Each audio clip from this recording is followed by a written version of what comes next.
صحیح بخاری حدیث نمبر 5۔ رسول اللہ صلی اللہ علیہ وآلہ وسلم نزول قرآن کے وقت بہت سختی محسوس فرمایا کرتے تھے، اور اس کی علامتوں میں سے ایک یہ تھی کہ یاد کرنے کے لیے آپ اپنے ہونٹوں کو ہلاتے تھے۔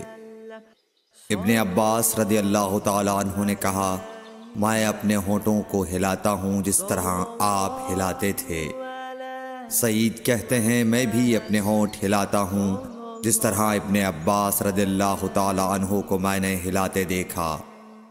پھر انہوں نے اپنے ہونٹ ہلائے۔ ابن عباس رضی اللہ تعالیٰ عنہ نے کہا، پھر یہ آیت اتری کہ اے محمد، قرآن کو جلد جلد یاد کرنے کے لیے اپنی زبان نہ ہلاؤ، اس کا جمع کر دینا اور پڑھا دینا ہمارا ذمہ ہے۔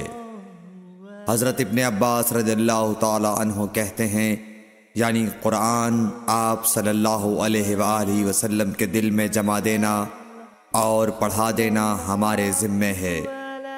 پھر جب ہم پڑھ چکے تو اس پڑھے ہوئے کی اتباع کرو۔ ابن عباس رضی اللہ تعالیٰ عنہ فرماتے ہیں، اس کا مطلب یہ ہے آپ اس کو خاموشی کے ساتھ سنتے رہو، اس کے بعد مطلب سمجھا دینا ہمارے ذمہ ہے۔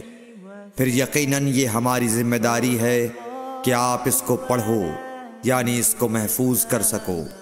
چنانچہ اس کے بعد جب آپ کے پاس حضرت جبرائیل علیہ السلام وحی لے کر آتے تو آپ توجہ سے سنتے، جب وہ چلے جاتے تو رسول اللہ صلی اللہ علیہ وسلم اس وحی کو اس طرح پڑھتے جس طرح حضرت جبرائیل علیہ السلام نے اسے پڑھا تھا۔